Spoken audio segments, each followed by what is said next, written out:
Muling nagbabalik sa aficionado po, no, sa Bangong Milyones Raffle Promo.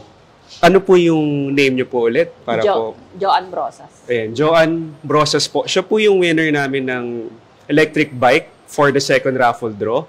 And may masasabi po ba kayo kung paano niyo po nalaman yung raffle draw namin sa aficionado? May nag-text. May nag-text. Hindi po. Kung paano po kayo naghulog or ano po? Lagi kasi po yung bili ang mister ko niyan. Okay. So, loyal po oo, talaga. Tas, yun, sinabi sa amin nung doon na may raffle. So, in-avail na namin. Ganun. Nakailang hulog po kayo sa Dropbox po namin? Nakadami? Marami din kasi yung mister ko, ako.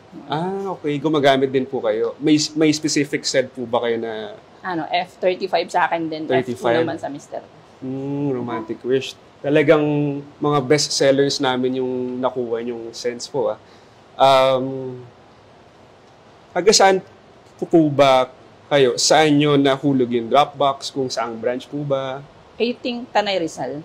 Sa may Tanay Rizal. Ano po? Pure Gold or ano? Hindi, Save More. Save More. Ayun. So, available po kami sa buong nationwide, concessionaires, branches. So, yun po. And naghulog po ba kayo nung first raffle draw? Okay. So, hindi po kayo na tawag doon, no? And so, first winner po natin siya sa electric bike, no? And congratulations po sa pagtangkilik niyo sa aficionado. And hopefully, may chance pa kayong manalo sa grand final draw namin. Kasi marami pa kayong nahulog na balota.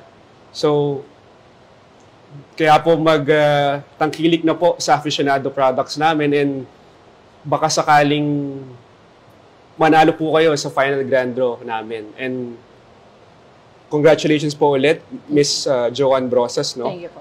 Thank you so much po sa pagtangkilik sa products namin sa aficionado.